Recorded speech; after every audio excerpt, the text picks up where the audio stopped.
안녕하십니까. 이 영상을 보시는 모든 분들, 오늘 전통 설날을 맞이하여 올 한해도 주님의 만복이 여러분의 가정에 깃들기를 축원드리면서 시작합니다. 오늘은 생명과 죽음의 차이에 대해서 말씀을 드릴까 합니다. 미국 어느 목사의 이야기입니다. 잠시 전형적인 남자 대학생을 떠올려 보십시오. 그의 이름을 비프라고 하자. 비프는 대학생이다. 그는 자신이 침을 뚝뚝 흘리고 다닐 만큼 먹는 것과 여자를 좋아하는 사람이라고 생각한다. 자신을 그렇게 평가하는 비프는 어떻게 시간을 관리하고 있는가? 그는 주로 먹는 일과 여자를 따라다니는 일로 시간을 보낸다. 그는 음식의 영양분 따위와는 상관없이 무엇이든지 눈에 보이는 것은 다 먹어 치운다. 그리고 치마만 입었다 하면 다 눈길을 쏟는데 그 중에서도 응원단장인 수지에게 특별한 관심을 기울인다. 어느 날 비프가 캠퍼스에서 아름다운 수지를 따라가고 있을 때 육상 코치가 그에게 다가왔다. 이봐 학생, 자네 참 잘 달리게 생겼군. 코치는 비프를 쫓아가며 자네 육상부에 들어오지 않겠나? 하고 물었다. 아니요, 저는 아주 바쁘다고요. 비프는 시야 밖으로 사라져가는 수지를 눈으로 쫓으면서 대답하였다. 그러나 코치는 그의 거절을 진지하게 받아들이지 않았다. 마침내 그는 비프에게 경주를 한번 해보도록 설득하는 데 성공하였다. 그렇게 해서 육상부에 들어가게 된 비프는 자신이 잘 달릴 수 있다는 사실을 발견하였다.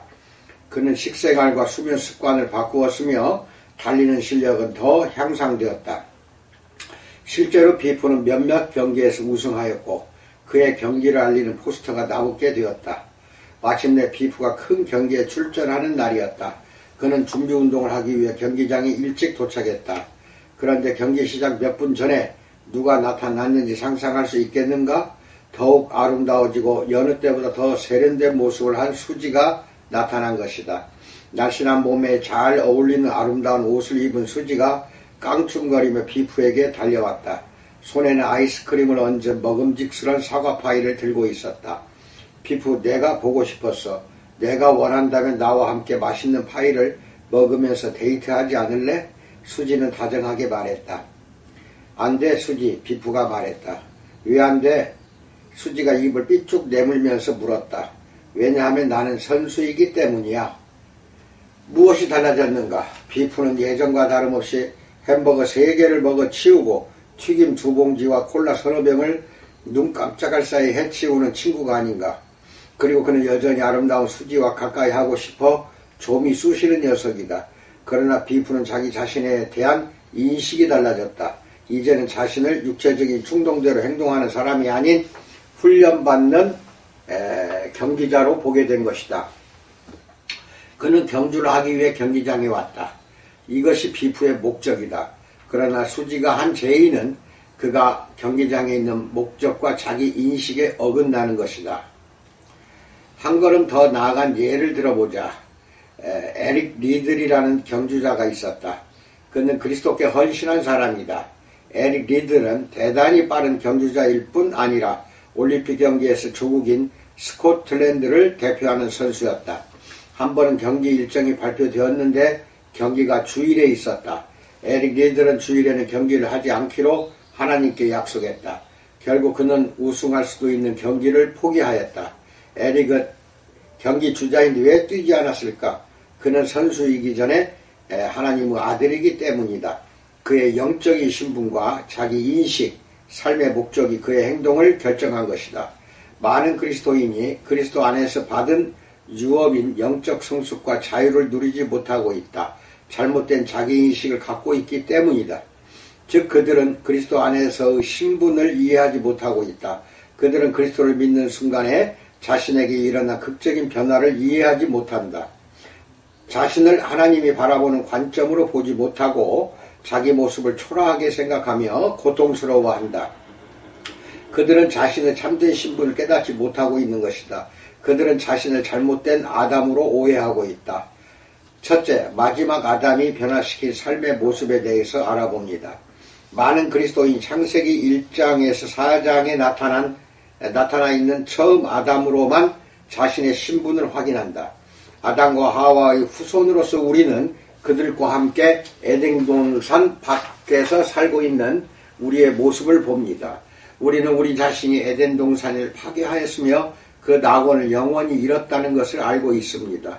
그렇지만 우리는 아담의 실패를 매일의 삶에서 되풀이해서는 안 된다는 것을 알지 못하는 듯 합니다. 확실히 당신은 아담에게서 육체적인 생명을 이어받았습니다. 그러나 만일 당신이 그리스도인이라면 바로 그 순간부터 에덴 동산의 아담과는 아주 다른 생명을 갖게 됩니다. 당신이 이제 마지막 아담인 예수 그리스도와 동일시되는 것입니다. 당신의 에덴 동산은 아담처럼 하나님의 임재 밖으로 추방당한 것이 아닙니다. 하늘에서 그리스도와 함께 앉아있는 것입니다. 에베소서 2장 6절 찾으세요. 이 두 아담 사이의 차이는 매우 심오합니다. 당신은 자신의 신분이 온전한 아담 안에서 확인되었다는 사실을 확실히 깨달아야 합니다. 1. 계속 하나님을 의지하는 일. 마지막 아담인 예수 그리스도에 대하여 우리가 주의 깊게 살펴봐야 할 점은 그분이 하나님 아버지를 절대적으로 의지했다는 것입니다. 첫 아담도 어느 정도는 하나님을 의지하였습니다. 그러나 선악을 알게 하는 나무에 대해 뱀이 한 거짓말을 믿기로 선택하면서 첫 아담은 하나님에게서 완전히 독립되었습니다. 그러나 예수님은 하나님을 온전히 의지하셨습니다. 그분은 다음과 같이 말씀하셨습니다. 요한복음 5장 30절 내가 아무것도 스스로 할 수 없노라. 요한복음 6장 57절 내가 아버지로 말미암아 사는 것 같이. 요한복음 8장 42절 내가 하나님께로부터 나와서 왔음이라. 나는 스스로 온 것이 아니요 아버지께서 나를 보내신 것이니라. 요한복음 14장 10절 내가 너희에게 이르는 말은 스스로 하는 것이 아니라 아버지께서 내 안에 계셔서 그의 일을 하시는 것이라. 이렇게 예수님은 말씀하십니다. 40일 금식 후 몹시 줄이셨을 때 사탄이 돌을 떡덩이로 만들어 먹으라고 유혹했을 때에도 예수님은 마태복음 4장 4절 사람이 떡으로만 살 것이 아니요 하나님의 입으로부터 나오는 모든 말씀으로 살 것이라고 말씀하셨습니다. 예수님이 하나님을 전적으로 의지한 모습은 지상사역이 끝나갈 무렵 그 드리신 제사장적인 기도에서 완전하게 나타납니다. 요한복음 17장 7절 지금 그들은 아버지께서 내게 주신 것이 다 아버지께로부터 온 것인 줄 알았나이다 라고 말합니다.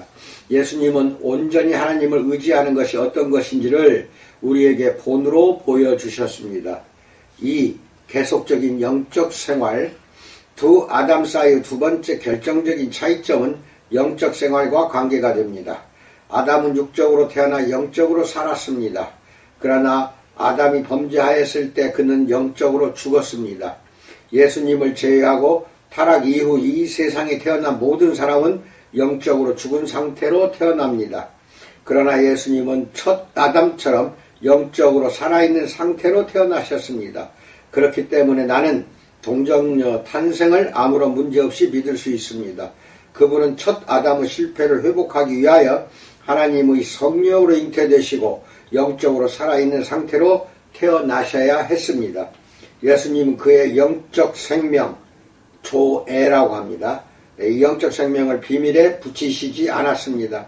담대히 요한복음 6장 48절 내가 곧 생명의 떡이니라고 말합니다. 요한복음 11장 25절은 나는 부활이요 생명이니라고 말합니다. 요한복음 14장 6절은 내가 곧 길이요 진리요 생명이니라고 말씀하셨습니다. 사도 요한은 예수님의 말씀을 선포하였습니다. 그는 그리스도에 대하여 그 안에 생명이 있었으니 이 생명은 사람들의 빛이라고 요한복음 1장 4절에서 말했습니다. 첫 아담과 달리 예수님은 죄 때문에 영적 생명을 잃는 일이 없었습니다. 예수님은 십자가에 달리실 때까지 모든 생애에서 그의 영적 생명을 보존하셨습니다. 그리고 십자가에서 세상의 모든 죄짐을 지고 죽으셨습니다. 그분은 육신의 생명이 끝났을 때 영혼을 하나님 손에 부탁하였습니다. 누가복음 23장 46절 찾으세요. 영화로운 몸으로 부활하신 그리스도는 오늘도 내일도 영원히 사시는 분입니다. 두 번째, 그리스도는 우리 삶에 어떤 변화를 주었는가에 대해서 알아봅니다. 첫 아담과 마지막 아담의 차이는 우리에게 있어서 생명과 죽음의 차이와 같습니다. 이 엄청난 차이는 고린도전서 15장 22절에 가장 잘 나타나 있습니다. 아담 안에서 모든 사람이 죽은 것 같이 그리스도 안에서 모든 사람이 삶을 얻으리라. 그러나 죽음과 생명의 대조에 초점을 맞추기 전에 그리스도 안에서라는 구절에 주목하기를 바랍니다. 다음에 말하고자 하는 것은 성도가 그리스도 안에 있다는 사실에 기초합니다. 그리스도 안에 있다는 것, 그리스도인의 성숙과 자유와 관련되어 그리스도 안에 있다는 의미는 신약성경 전체에 흐르는 주제입니다. 예를 들면 6장으로 된 에베소서 한 권에만 당신이 그리스도 안에 있다는 것과 당신 안에 그리스도를 소유하고 있다는 언급이 40번이나 나옵니다. 당신 안에 그리스도가 있다는 사실을 언급하기 위해서 그리스도 안에 당신이 있다는 표현도 10번이 나옵니다. 우리가 그리스도 안에 있다는 사실은 우리 신분을 이해하는 가장 결정적인 요소가 됩니다. 1. 새 생명은 새로운 출생을 요구한다. 그러나 우리는 그리스도 안에서 태어나지 않았습니다. 우리는 죄 가운데 태어났는데 이것은 첫 아담 때문입니다. 아담 안에 있는 존재를 그리스도 안으로 옮기기 위해 하나님은 무엇을 계획하셨는가요? 예수님은 니고데모와 나눈 대화에서 하나님의 계획을 우리에게 나타내셨습니다. 즉 우리가 거듭나야 한다는 것입니다. 요한복음 3장 3절 찾으세요. 육체적인 출생은 우리에게 육체적인 생명을 주었습니다. 영원한 생명이신 그리스도께서 그에게 오는 자에게 주겠다고 약속하신 영적 생명은 영적으로 거듭나야지만 얻을 수가 있습니다. 요한복음 3장 6절 찾으세요. 그리스도 안에서 영적으로 살아있다는 것은 무엇을 뜻합니까? 거듭나는 순간 당신의 영은 타락 전에 하나님과 연합하던 아담과 같이 하나님과 연합하게 됩니다. 이제 당신은 영적으로 다시 살게 되었고 당신의 이름이 어린 양의 생명책에 기록되었습니다. 요한계시록 21장 27절 찾으세요. 마지막 아담인 그리스도께서 하나님과 당신의 영적인 연합을 제공하셨기 때문에 예수님이 완전하고 살아계신 한 당신도 영적으로 살아있을 것입니다. 따라서 그것은 영원합니다. 많은 그리스도인이 믿는 것과 달리 영생은 당신이 죽은 후에 얻는 것이 아닙니다. 당신은 그리스도 안에서 지금 영적으로 살아있습니다. 그것이 바로 영적으로 거듭난 당신이 하나님과 연합하여 얻은 것입니다. 당신은 지금보다 더 영적으로 생명력이 있을 수는 없습니다. 당신이 육체적으로 죽었을 때 유일하게 변화될 수 있는 것은 썩을 몸이 새로운 몸으로 변화리라는 것입니다. 그러나 당신이 개인적으로 예수님을 믿으면서 시작된 영적 생활은 죽은 후에도 계속될 것입니다. 구원은 미래에 얻는 것이 아닙니다. 현재적인 변화입니다. 그리고 그 변화는 영적 출생 시에 일어나는 것이지 육체가 죽을 때 일어나는 것이 아닙니다. 그리스도를 받아들인 그 순간부터 옛사람은 사라지고 영원히 새 사람이 됩니다. 영생은 당신이 죽을 때 얻는 것이 아닙니다. 그리스도 안에 있다면 당신은 지금 영생을 소유한 것입니다. 2. 새 생명은 새로운 신분을 부여한다. 그리스도인이 되는 것은 어떤 것을 갖는 것만이 아닙니다. 그것은 어떤 사람이 되는 것입니다. 그리스도인이란 단순히 용서받고 천국에 가고 성령을 받고 새로운 성품을 갖게 된 사람이 아닙니다. 우리의 내적 신분에 따라 그리스도인은 성도이며 영적으로 거듭난 하나님의 자녀이고 하나님의 걸작이며 빛의 자녀이고 하늘의 시민입니다.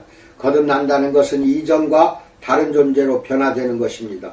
당신이 그리스도인으로서 어떤 것을 받는 것은 구원의 핵심이 아닙니다. 구원의 핵심은 당신이 누구인지입니다. 당신의 행동이 어떠한지에 따라 당신의 신분이 결정되는 것은 아닙니다. 당신이 누구인지에 따라 당신의 행동이 달라지는 것입니다. 고린도후서 5장 17절, 에베소서 2장 10절, 베드로전서 2장 9절로 10절, 요한일서 3장 1절로 2절을 찾아보세요. 그리스도 안에서 자신의 신분을 이해하는 것은 성공적인 그리스도인의 삶의 절대적인 요소입니다. 사람은 자신을 어떤 사람으로 인식하고 있느냐에 따라 행동이 달라집니다. 만일 당신이 자신을 불량배로 생각한다면 정말 불량배처럼 살아갈 것입니다. 그러나 자신을 영적 생명을 가진 하나님의 자녀로 생각한다면 예수님처럼 승리와 자유의 삶을 살게 될 것입니다. 자신의 신분을 아는 것은 하나님을 아는 것 다음으로 중요합니다. 오늘날 이 세상을 살아가면서 영적 생명이 있고 그리스도 안에서 완전한 당신을 향해 영적으로 죽었다고 정죄하는 존재를 압니까? 바로 사탄입니다. 사탄은 그리스도 안에 있는 당신의 위치와 신분을 바꾸어 놓을 수 없습니다. 그러나 만일 사탄이 당신은 하나님께 받아들여질 수 없고 그리스도인으로서 당신은 아무것도 아니라는 거짓말로 당신을 속인다면 당신은 그리스도 안에서 어떠한 위치도 어떠한 신분도 갖지 못한 것처럼 살아갈 것입니다. 당신의 신분을 잘못 믿게 하는 속임수는 영적 성숙을 저지할 수 있는 사탄의 최대 무기가 됩니다. 3. 새 생명은 새 이름을 부여합니다. 신약성경에서 그리스도인의 신분을 나타내는 말로 가장 자주 사용되는 용어가 거룩한 인간, 즉 성인 또는 거룩한 사도, 성도라는 사실을 알고 있습니까? 이 말은 문자 그대로 거룩한 사람입니다.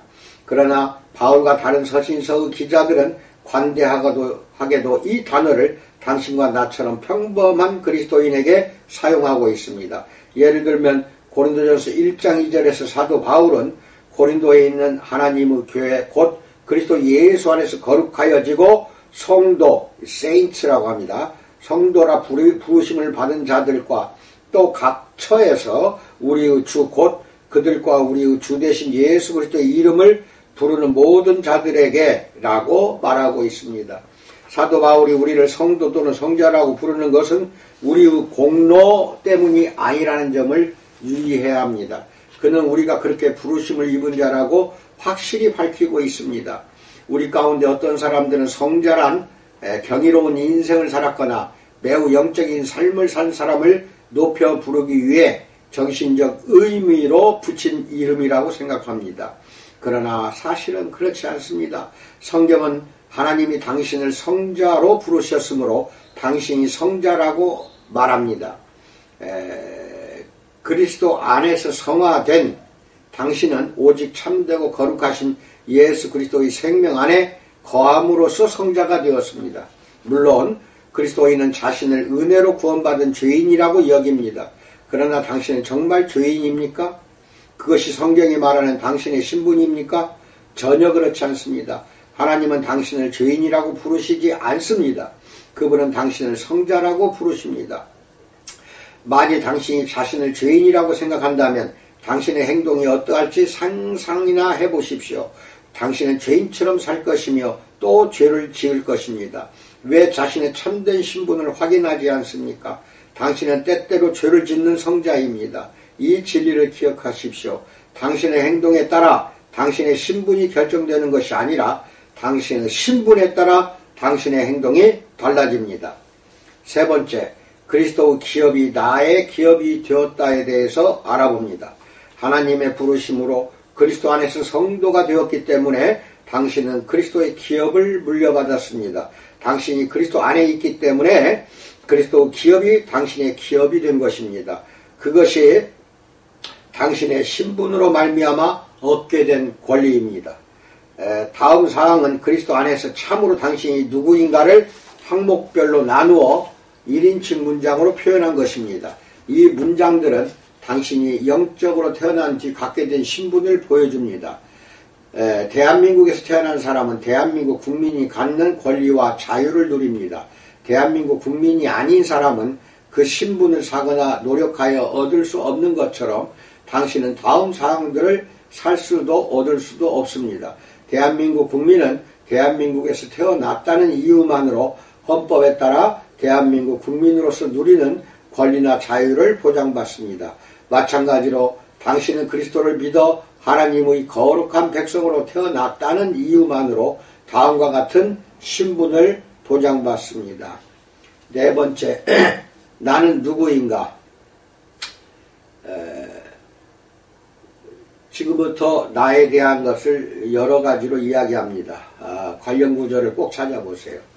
나는 세상의 소금이다. 마태복음 5장 13절. 나는 세상의 빛이다. 마태복음 5장 14절. 나는 하나님의 자녀다. 요한복음 1장 12절.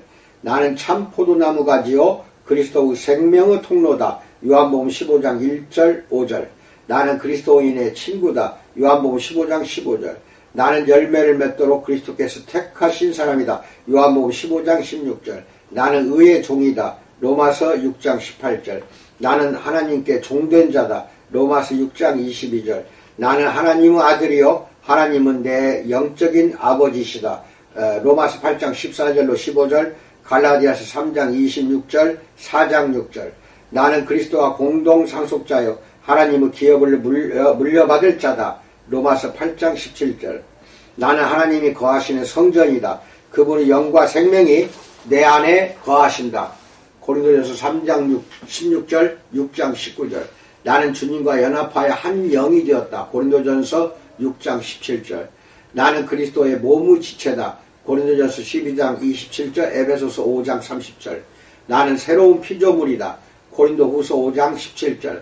나는 하나님과 화목되었으며 하나님은 내게 화목하게 하는 직책을 주셨다. 고린도후서 5장 18절로 19절. 나는 하나님의 아들이며 그리스도 안에서 하나다. 갈라디아 3장 26절 28절. 나는 하나님의 아들이므로 그분의 유업을 이을 자다. 갈라디아서 4장 6절로 7절. 나는 성도다. 에베소서 1장 1절, 고린도전서 1장 2절, 빌립보서 1장 1절, 골로새서 1장 2절. 나는 하나님의 피조물로 그리스도 안에서 그분의 일을 하도록 거듭났다. 에베소서 2장 10절. 나는 성도와 동일한 시민이요 하나님의 권속이다. 에베소서 2장 19절. 나는 그리스도 안에 갇힌 자다. 에베소서 3장 1절 4장 1절. 나는 의롭고 거룩하다. 에베소서 4장 24절. 나는 하늘의 시민이요 그리스도와 함께 하늘에 앉아있는 자다. 빌립보서 3장 20절 에베소서 2장 6절. 나는 그리스도와 함께 하나님 안에 감춰진 자다. 골로새서 3장 3절. 나는 그리스도의 생명을 나타낸다. 그분은 내 생명이기 때문이다. 골로새서 3장 4절. 나는 하나님이 택하신 거룩하고 사랑받는 사람이다. 골로새서 3장 12절. 데살로니가전서 1장 4절. 나는 빛의 아들이다. 어둠의 자식이 아니다. 데살로니가전서 5장 5절. 나는 하늘의 부르심을 받은 거룩한 형제다. 히브리서 3장 1절.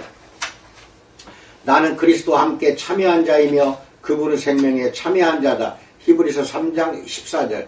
나는 그리스도 안에서 영적인 집을 세우는데 필요한 산돌이다. 베드로전서 2장 5절. 나는 택하신 족속이요 왕같은 제사장이요 거룩한 나라요 하나님의 소유된 백성이다. 베드로전서 2장 9절로 10절. 나는 이 세상에 임시로 살고 있는 나그네이자 행인이다. 베드로전서 2장 11절. 나는 마귀의 원소다. 베드로전서 5장 8절. 나는 하나님의 자녀로 그리스도께서 재림하실 때 그리스도와 같게 될 것이다. 요한일서 3장 1절로 2절. 나는 하나님께 난 자로서 마귀가 만지지 못한다. 요한일서 5장 18절. 나는 스스로 있는 자가 아니며 출애굽기 3장 14절, 요한복음 8장 24절, 28절, 58절. 내가 나된 것은 하나님의 은혜다. 고린도전서 15장 10절. 날마다 이 내용을 이 항목에 대해서 여러 번 복창하시기 바랍니다. 당신이 그리스도 안에 있기 때문에 이 모든 사실이 당신에게 해당되며 이 사실은 더 이상 변경시킬 수가 없습니다. 다만 하나님이 하신 말씀을 믿음으로써 당신은 생애의 이 특권을 잘 누릴 수 있습니다. 그리스도 안에서 더 성숙하려면 무엇보다 그분 안에서 당신이 어떤 존재인지를 계속 상기해야 합니다. 나는 세미나에서 나는 누구인가 목록을 계속 소리내어 읽음으로 그곳에 모인 사람들과 함께 이 사실을 되새깁니다. 당신도 지금 바로 소리내어 이 목록을 낭독하길 바랍니다. 날마다 하루에 한 번이나 두 번씩 한 주나 두 주 동안 계속 낭독하십시오. 사탄이 당신은 무가치한 실패자라고 속일 때마다 읽으십시오. 그리스도 안에서 당신이 누구인가를 확인할수록 당신은 그 신분에 맞게 행동하게 될 것입니다. 나는 누구인가 방금 말한 그 목록을 개인적인 기도 제목으로 삼기로 결심하십시오. 네 번째, 하나님의 아들이 되는 기쁜 소망에 대해서 알아봅니다. 죄악된 첫 아담의 후손인 우리는 강팍하고 비열하며 무력하고 절망적이었습니다. 우리 안에는 하나님께 칭찬받을 만한 것이 아무것도 없었습니다. 그러나 하나님의 사랑이 우리를 강권하셨습니다. 그리스도를 통하여 하나님이 우리에게 그의 가족이 되는 길을 열어주셨습니다. 하나님의 양자로서 당신은 새로운 신분과 새 이름을 받았습니다. 당신은 더 이상 영적 고아가 아닙니다. 하나님의 아들과 딸입니다. 하나님의 자녀로서 당신은 하나님의 맏아들인 예수 그리스도처럼 하나님의 성품과 부요함을 받았습니다. 당신은 자신을 그리스도인으로서 특별한 사람이라고 생각합니까? 그 생각이 옳습니다. 당신은 특별합니다. 물론 당신이 특별한 것은 당신이 무엇을 했기 때문이 아닙니다. 그것은 모두 하나님이 하신 일입니다. 당신이 한 일이란 자녀로 부르신 하나님의 초청에 응한 것뿐입니다. 그러나 당신은 그리스도 안에 존재함으로 하나님과 연합을 이루어 그분의 자녀가 되었고 아버지와 맺은 특별한 관계에서 생긴 모든 권리를 만끽하게 되었습니다. 당신이 그리스도 안에서 누구인지를 아는 것은 얼마나 중요한가요? 세상에는 자신이 누구인지를 잘못 알고 있기 때문에 날마다 갈등하는 삶을 살아가는 그리스도인들이 매우 많습니다. 그들은 자신을 천국에 가서나 하나님의 은혜로 그런 신분을 갖게 되기를 바라는 죄인으로 알고 있습니다. 그들은 죄악된 본성을 초월해서 살아갈 능력이 없습니다. 왜 그들은 승리하는 삶을 살지 못하는가요? 그것은 그리스도 안에서 그들의 신분이 무엇인지를 모르고 있기 때문입니다. 다시 한번 소망으로 가득한 요한 1서 3장 1절로 3절을 살펴보십시오. 보라, 아버지께서 어떠한 사랑을 우리에게 베푸사 우리의 자녀라 일컬음을 받게 하셨는가. 우리가 그러하도다. 그러므로 세상이 우리를 알지 못함은 그를 알지 못함이라. 사랑하는 자들아, 우리가 지금은 하나님의 자녀라. 장래에 어떻게 될지는 아직 나타나지 아니하였으나 그가 나타나시면 우리가 그와 같을 줄을 아는 것은 그의 참모습 그대로 볼 것이기 때문이니 주를 향하여 이 소망을 가진 자마다 그의 깨끗하심과 같이 자기를 깨끗하게 하느니라라고 사도 요한은 말하고 있습니다. 믿는 자의 소망이 무엇입니까? 언젠가 그리스도처럼 변화되는 것입니다. 그러나 그것은 먼 미래의 소망입니다. 그렇다면 오늘과 내일의 소망은 무엇입니까? 당신이 지금 하나님의 자녀라는 사실입니다. 자신이 하나님의 자녀라고 확신하는 사람은 자신을 깨끗하게 합니다. 즉 그는 자신의 신분에 맞는 삶을 시작하는 것입니다. 다시 설명하지만 사람은 자기를 어떻게 인식하느냐에 따라 그 인식과 일치한 삶을 살지 그 인식과 다른 삶을 살지 않습니다. 당신이 하나님의 자녀답게 살려면 자신을 하나님의 자녀로 여겨야 합니다. 이러한 그리스도인의 소망은 골로새서 1장 27절 너희 안에 계신 그리스도시니 곧 영광의 소망이라는 것입니다. 늘 하나님의 은혜와 평화의 복이 가정과 지교회에 넘치기를 진심으로 축원드립니다. 감사합니다.